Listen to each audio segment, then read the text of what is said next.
Rabbit hole is anything complicated that makes you waste time, and in this video, we'll be diving again into more disturbing internet rabbit holes.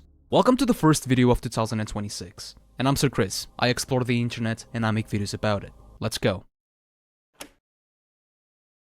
4chan was a forum website created in 2003, an anonymous website where users could interact with one another anonymously, from anime, gaming, to even sports. 4chan is also known for its weird and disturbing threats. On December 11th of 2012, an anonymous user made a post saying that the user whose ID ended in 37 would decide where the OP would inject the fluorescent liquid. For those who don't know how 4chan works, when you make a post on 4chan or when you reply to a post on 4chan, a random ID is generated in order to identify the post or the comment. 3 minutes after the post was up, a user whose number actually ended in 37 says on the wrist, which the OP supposedly does so, and nothing more is seen from him on the post. This is obviously a hoax. I mean, just look at the veins. While this one was obviously fake, the same can't be said for the next thread. On January 27th of 2021, at around 7 PM, a 4chan user would make the following post on X. Alright detectives, I'm gonna need an explanation real fucking quick, because I'm starting to get a little bit worried.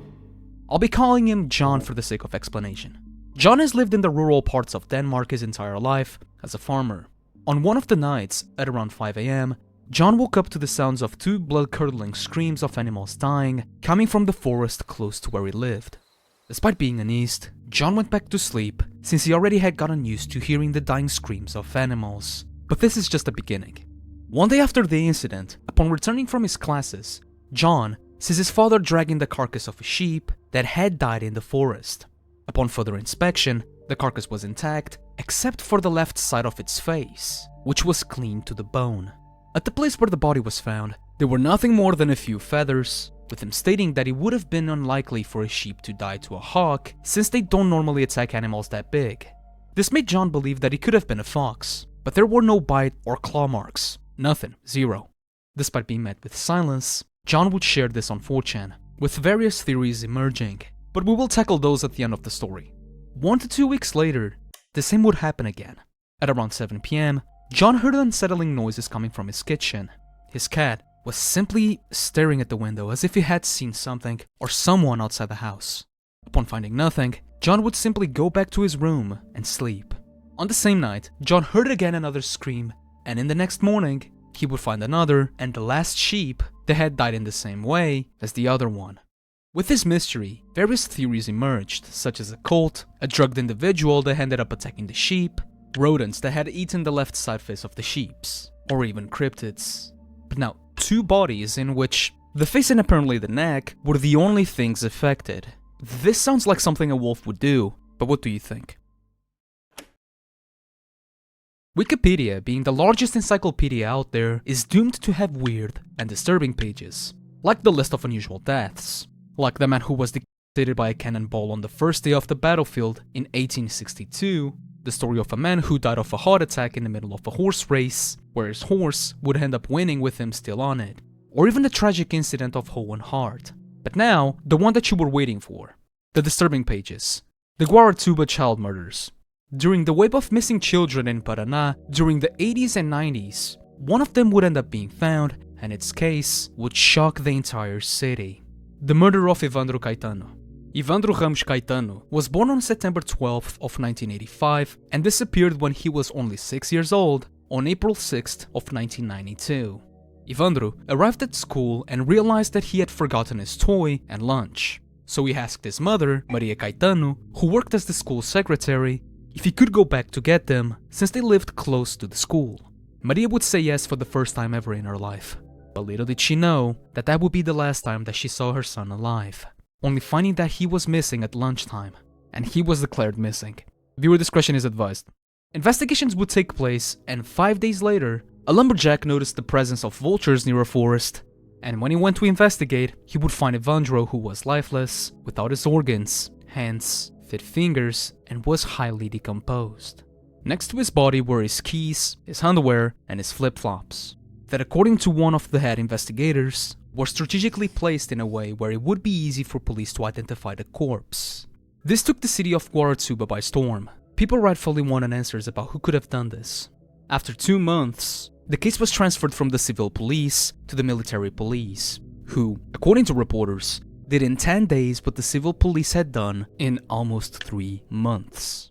In July, 4 people would confess to killing Evandro in a satanic ritual at the Baj sawmill, which belonged to the president of Guaratuba at the request of Celina Baj, the first lady of Guaratuba. The alleged culprits were Osvaldo Marcineiro, David dos Santos Soares, Vicente de Paula, Celina Baj, Beatriz Baj, Ayrton Bardelli dos Santos, and Francisco Sergio Cristofolini. Confessions were recorded, stored, and eventually used to convict the 7 guilty parties, 4 of whom ended up serving time in prison. But something wasn't right with the recordings. Você o que fez? Eu não fiz nada, fiquei olhando. Você segurou a criança. Tá, eu segurei a criança. All of them were kidnapped, tortured, and forced to say what the police wanted them to say, since apparently there was a gap of 12 hours before they were delivered to the police station. Their suffering wouldn't be heard until 2023, where the case was reviewed, and the court recognized that the confessions of the convicts had been nothing more and nothing less than the result of torture. Their records were cleared, and the error was acknowledged. But at what cost? Evandro's culprit was never really caught, and in the process, 7 lives were destroyed, and this case will very likely remain an unsolved mystery forever. Family Guy missing children. With millions of videos being posted every day, it's no wonder that TikTok is filled with rabbit holes. On January 7th of this year, the YouTuber Mike Casey Valentine posted a video about a weird group of people who were posting clips of Family Guy, which, midway through the video, the audio would cut to an AI voiceover of said character talking about missing children. In the clip, we can hear an AI version of Cleveland asking for help to find his 2 missing children. Help get my kids back. My name is Margot Lee Winters, and my kids are Edward Winters and Mallory Winters, and they have been missing since October 19, 2020. The last known place they were was the Walmart in Grantsboro, North Carolina at 11:27 am. Cameras saw them being dragged out by a 6'5" man wearing all black. In this clip, the missing children do not exist, with the punchline being nothing but a reminder of the dangers within society. Simply a video to catch someone off guard while doom scrolling on TikTok. But there were a specific group of people who would watch this and use the same formula, but actually use real missing people, even adding horror aspects to the clips, just making all of this being nothing but disrespectful. This goes even deeper, to the point where there's a specific hashtag where people do the same thing but with other games and videos in the background, with the most common case being from Sebastian Wayne Drake Rogers. Sebastian Rogers was a child with autism who disappeared in Tennessee on February 26th of 2024. His parents were divorced, and at the time, he was staying at his mother's house, Katie Proudfoot, while his stepfather, Chris Proudfoot, was out of town on a business trip. He was last seen at 10 p.m., but a bit before 10 p.m., his mother remembers hearing a loud bang coming from his room, where Katie then yelled to see if he was okay, with Sebastian saying yes, and he apparently went to sleep, with Katie only falling asleep at around midnight after being on call with her new husband. And when Katie woke up on the next morning, Sebastian was nowhere to be seen. He had left without his phone, his Nintendo Switch, and his shoes, behaviors that Sebastian would have never done, according to his parents. And apparently, only one flashlight was missing from the house. Various investigations were conducted, CCTV footage was reviewed, and an Amber Alert was issued. But Sebastian was nowhere to be found.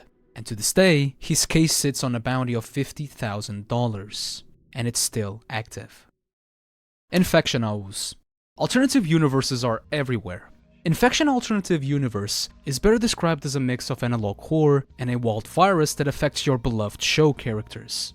On February 20th of 2024, SortV2 would post the first image of what later would be an entire story of how a virus infected Adventure Time. What a good day to be Portuguese! The story begins with Bimo saying that the world is in a horrible state. The Candy Kingdom has been overrun with the infected, and not even the Ice Kingdom was untouched. When this incident started, Princess Bubblegum, the only one that could fix this, ended up going missing along with Finn, who according to Bimo, has been missing for 2 weeks now. At least, Jake is still with me. Hi Jake.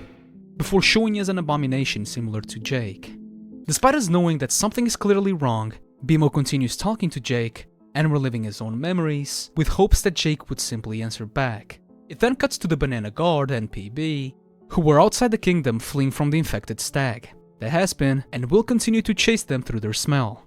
They were walking towards Gumball's cabin, a secret laboratory outside the kingdom, but on their way, the deer ends up finding them.